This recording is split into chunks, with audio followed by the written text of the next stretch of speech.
So tonight, we are going to be talking about loving ourselves fully and being authentic in our lives. Now, how many of you, when you wake up in the morning, run, Gwen, do you do this? You run to the mirror and you look in the mirror and you're like, I love you. I really, really love you. You are amazing. You are fantastic. You are a rock star. You are going to kill it today. I am awesome. Do you do that when you wake up in the morning? Okay, does anyone do that when you wake up in the morning? Oh, I can totally imagine Adriana doing that. Yeah, she would be doing that. So I learned that tool from Louise Hayes a couple years ago, and she's just like, you know, go to the mirror, tell yourself that you really love yourself. But here's another cool thing I learned from Sonia Cochet. This is kind of funny, but seriously, it's a great way to love yourself. Wakey, wakey, wakey hips, wakey, wakey, wakey arms, wakey chest, wakey back. You know, your back isn't feeling that good. I know, Chuck, you've mentioned that when you woke up, you've had some soreness.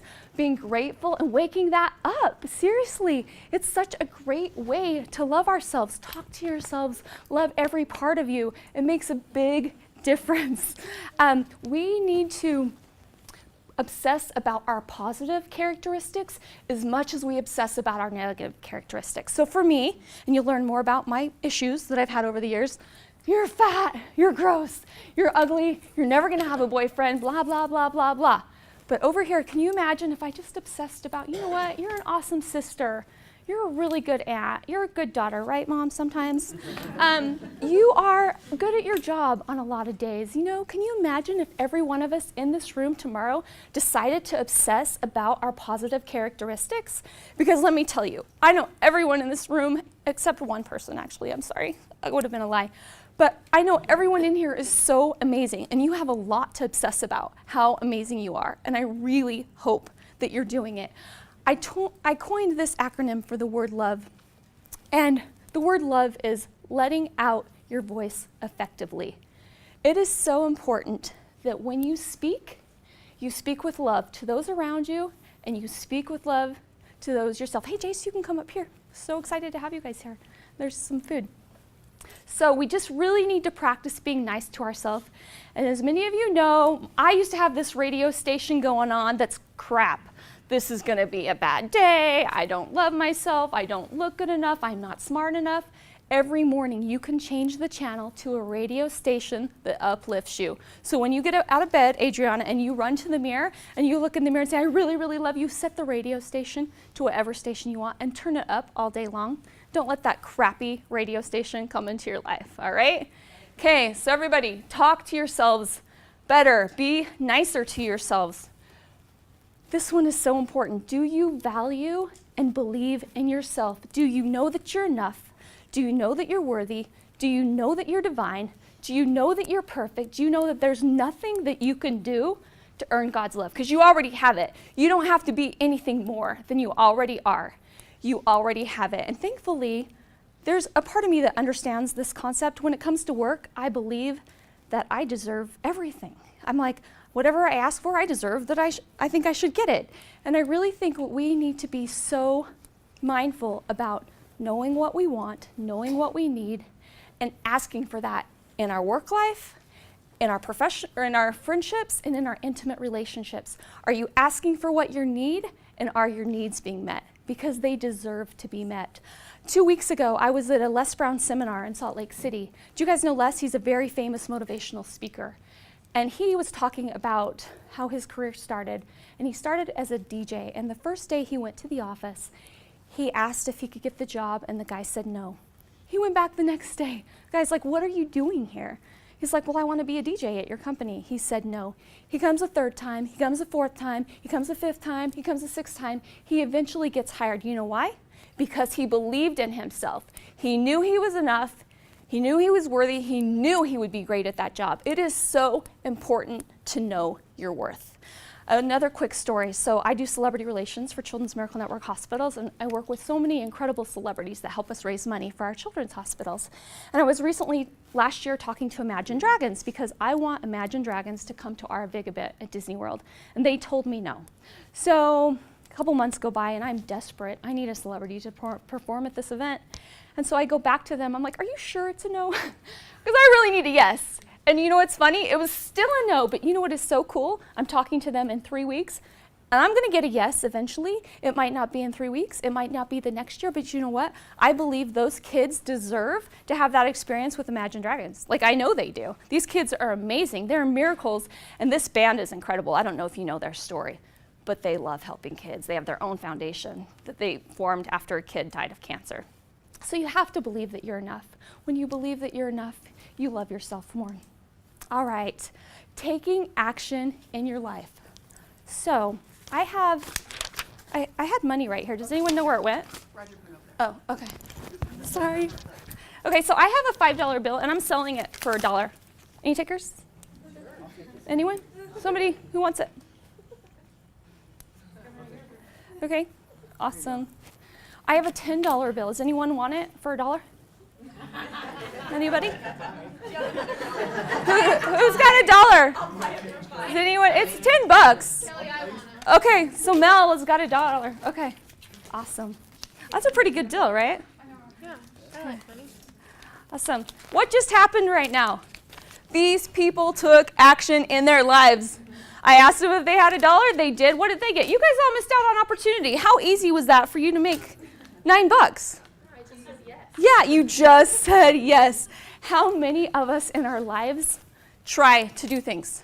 Try means totally resisting you. Try is a socially acceptable no. It's a hedge. It's a back door. It's an exit. It pretty much means you're never going to do it. It's really something we need to avoid doing. We need to take action in our life because we feel good about ourselves. We feel more confident. In 2003, I got laid off at Children's Miracle Network hospitals. It was a sucky day in my life. I was devastated. This was my family. And I had to take action. I'm like, what I'm going to do? So I got a phone call from Larry King's wife, Shawn King. And she said, we want to fly you out to Beverly Hills for a job interview with Larry King. So what did I do? I took action. I got myself a flight. I walk up to the steps at this beautiful home in Beverly Hills. I'm kind of freaking out. Like, I'm going to be interviewing with one of the most powerful interviewers on the planet. And I decide, hi, Brandon Anderson, come in. I decide that I'm going to take action and I'm going to control this conversation. Because what I really know about is sports. And Larry King loves sports. He loves the Los Angeles Dodgers.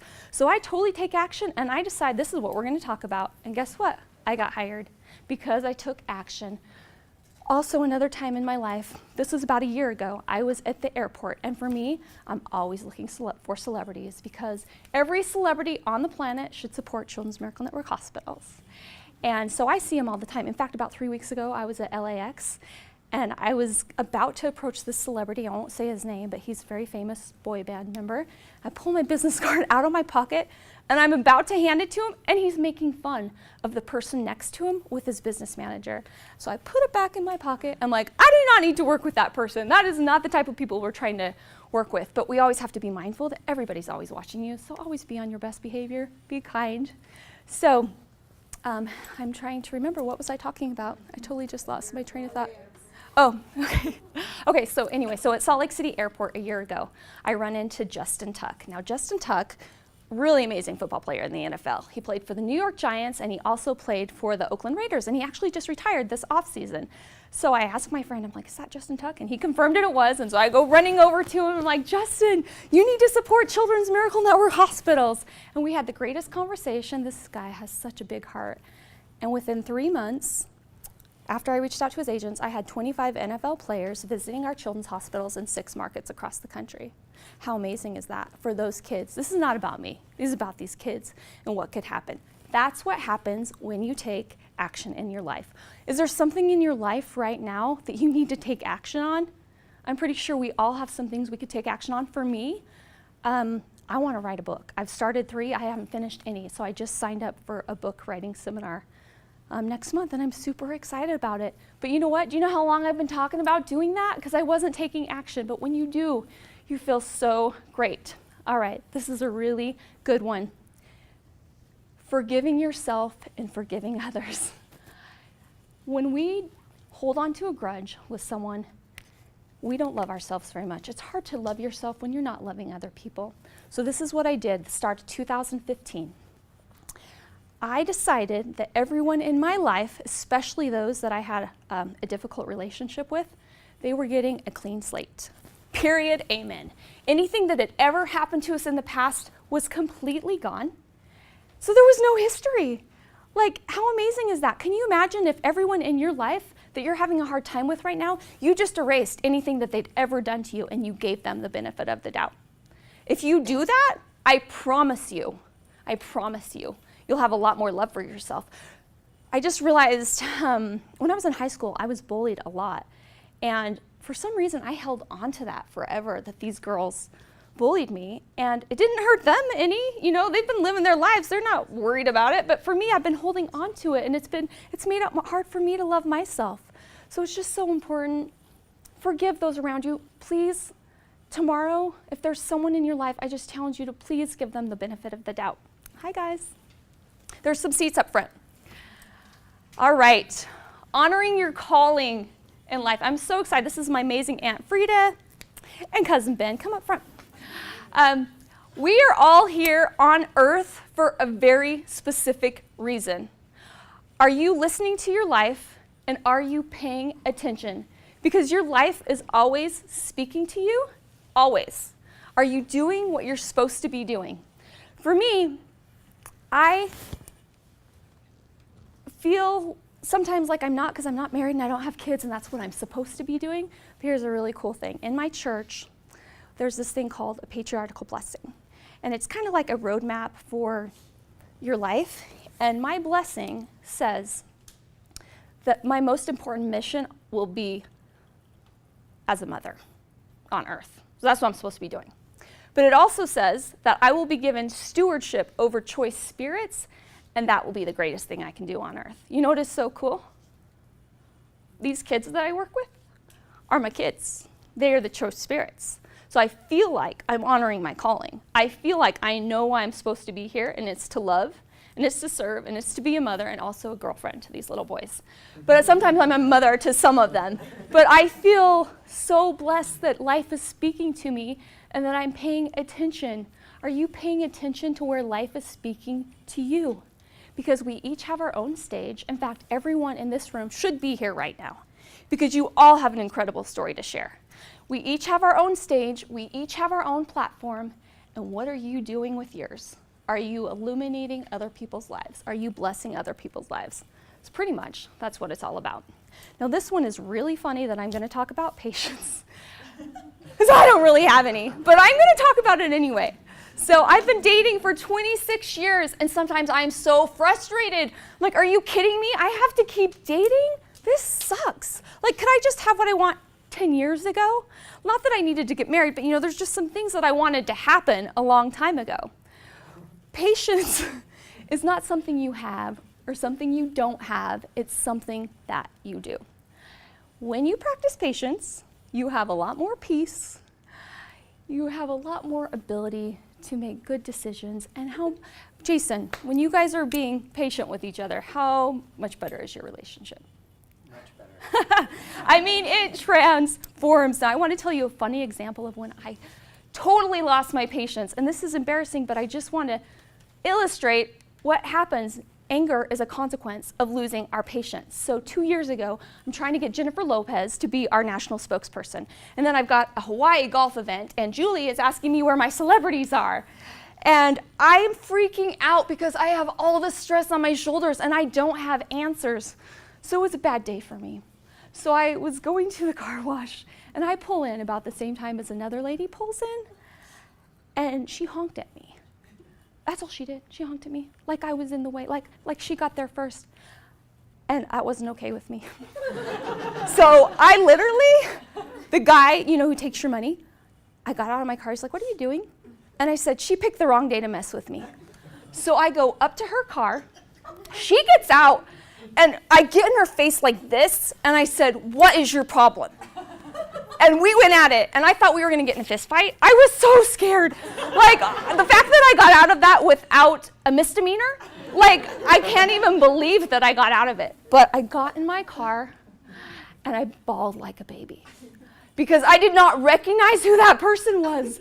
When you lose your patience, it's like I've never seen that person since. I hope I never meet her again. But that's what happens when we don't practice patience. So when we practice patience, we have a lot more love for ourselves. This one is so good. I love this one. Are we striving for excellence in our life, or how many of us need to be perfect? Now, my mother, she knows I'm going to do this, is a perfectionist. And she's on the road to recovery, and I'm impressed with that.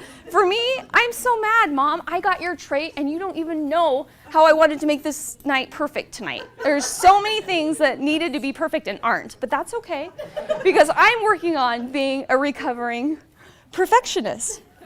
But, okay, so here's the thing about perfection. It does not exist. We all try to pretend like we have these perfect lives, that we've got it together, that I don't have anxiety, and I don't have BDD, and I don't have addictions, and I don't have all of the things that I have. But you know what? Bottom line, I have all those things. Bottom line, I have a great life, even though I have all of those things.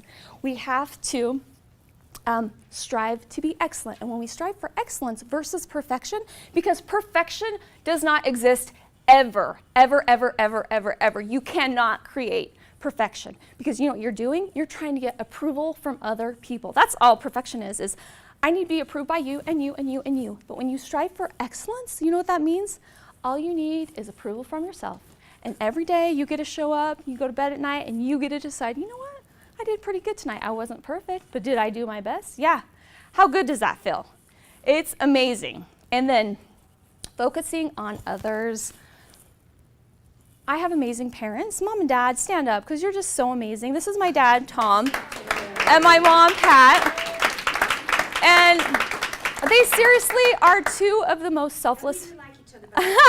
Yeah. They are two of the most selfless people on earth. The way I watched my mom care for her mom and dad when they were passing away, and my dad cared for them, and my dad, the way you cared for grandma when she passed away and changed her diapers and everything. Like, you're just so amazing. How many of us, when we wake up in the morning, do we say, whose life can I change today? Whose life can I change today? Do you guys do that? I don't. I should. I don't. I think it's a really good mantra. Whose life can I change today? There's some really great quotes about service. Oprah said, our life is validated by our service to others. Martin Luther King Jr. said, we can all be great because greatness is defined by serving others. And then recently at a seminar I just went to, Willie Jolly said that service is the rent we pay for our time on earth. How cool is that? So I love trying to focus less on myself. It's hard when you're single. Like, seriously, it's pretty much about me most of the time. So I have to look for opportunities to serve. And one thing that I really like to do is give money to homeless people. Like, it's really fun for me. Like, it's fulfilling. Now, my friend Nate had a judgment on that, because he's like, why are you giving him your money? And the thing is, as he taught me, it's not about money. That money is a vehicle to connect to that person in love. It is not about money. So I love to do that. And then if you see homeless people on the street when it's raining, giving them your umbrella, there's so many little things you can do. I had an amazing friend when I was at BYU, and his name was Obteen, and he introduced me to going to the rest home to visit the elderly. How cool is that? So I started that when I was in college, and then I did it in my 20s and my 30s. There's nothing better than going to a rest home and sitting down with an elderly person and letting them know that you care about them and that you love them, and taking them treats that are against their diabetic restrictions. I've had that a few times. And honestly, I just have to tell you this crazy story, and I shouldn't even bring this up, but the reason I stopped visiting rest homes, and you should still do it, but here's the reason, because there was this woman that I adored, and I loved her so much. Well, her daughter couldn't figure out why I cared about her mom. Like, she thought I was trying to get her mom's money. And so they told me I could never visit the mom again. And I was devastated. I'm like, I'm just trying to do good. And so anyway, that's why I don't do visit rest homes. But I totally encourage everyone else to do it. They're everywhere. They're on every street corner. So we should do that. In my job, I cannot tell you how many amazing celebrities that I work with that give of their hearts and their time. Steve Young, he started working with Children's Miracle Network hospitals in 1983. He has given his life to our cause, and the coolest thing is he actually has his own foundation called the Forever Young Foundation, and he helps kids. Amy Purdy, are you guys familiar with Amy Purdy? I recently just did an event with her. She was on Dancing with the Stars. She's a Paralympian. She lost her legs from meningitis, and she said that life is not about what we have or what we don't have. Life is about what we give, and that is the truth. You gain your life really by giving it away. Now, I have to brag on this guy because everyone knows I have a crush on him. I love Chris Pratt. He is one of the biggest superstars on the planet right now. He's shooting several movies right now. This was from 2 years ago at Children's Hospital Los Angeles, and he decided that he wanted to surprise the kids in his superhero outfit from the movie Guardians of the Galaxy. And so they were all in a child life playroom, and he comes out and he surprises them. And they were just watching him on the big screen.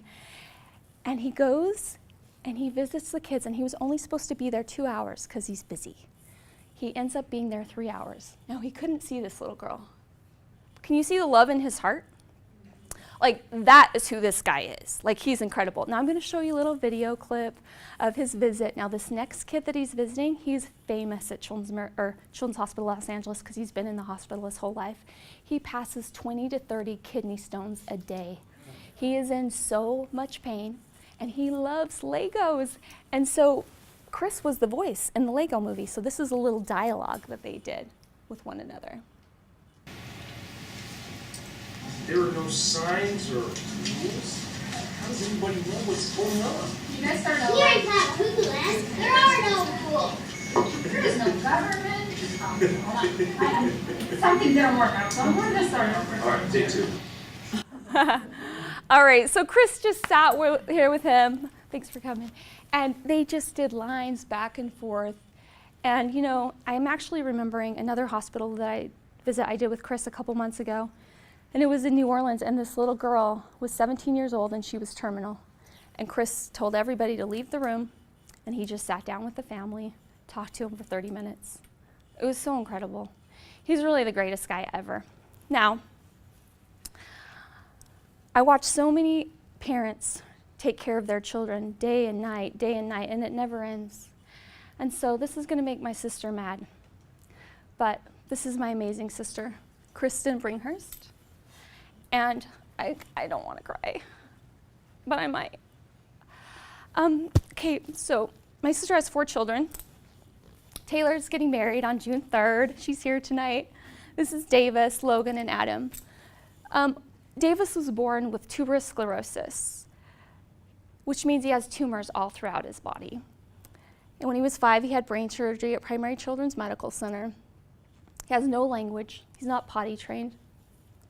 My sister has given her life to take care of him. Everything is about Davis. I mean, she loves her kid and her husband and all that, but she does everything to make sure that he's happy. Can you imagine having a kid and he can't tell you he has a sore throat or his stomach ache? Davis is 24/7 care. I don't know how you do it, Chris. I'm so grateful for your example of total self-love. And it'll be for the rest of his life. And he's a happy kid. He has the greatest life ever. But for those around him, it's hard. It's hard to take care of him. But that's what selflessness looks like to me. That woman right there. Most people couldn't do her life for a day, even 2 hours, because Davis is a little bit hard to take care of. But she does it every day. She's a rock star. So, really quick, I want to tell you about Kyle Stepp. Now, Kyle Stepp is our champion from New Mexico from 2011. And the reason I'm telling you his story right now is because he implements all of these tools that I just taught you about, all right? Imagine being 7 years old and your dad drives you off a cliff because he's drunk. That's the first time a Children's Miracle Network hospital saved his life. So mom and dad get divorced. Mom remarries, alcoholic father. He's abusive, he beats Kyle, he beats the mom. Mom tries to commit suicide. Mom lives, mom gets okay. One day, Kyle's at school and nobody picks him up at school. And so child services go over to his house. And mom tells child services, I never want to see that child again. He's a burden in my life. So that's Kyle's story. Can you imagine? You'll see it in 1 second, yes. Can you imagine what that would feel like? Would you have much self-love for yourself when your parents think you're a burden in their life? So Kyle ends up in foster care for 6 years till he's 13 years old. And he moves from Las Vegas to New Mexico to live with his grandparents. And he is so excited. He has a new take on life. Guess what happens 6 months after he gets there? Brain cancer, stage 4. bone cancer, stage 4, and he has 50% chance to live. But Kyle is the most amazing kid I know. This is him today. Kyle is the valedictorian at his college in a couple weeks, and I'm hoping I can go hear him speak. Kyle had 98 rounds of chemo and 13 surgeries in 3.5 years. But look at him today. Is he amazing? And I talked to him the other day. I'm like, Kyle, how is it that you love yourself when you had a situation where you could have chose to not feel good enough, to not feel enough? And he's like, you know what, Kelly? I decided to love intentionally, to love on purpose, and focus on the gifts that I have. Every day, smell the fresh air, and just focus on what God's given me. Love intentionally, love on purpose. I hope you guys can remember Kyle, because he is amazing. I love this kid so much.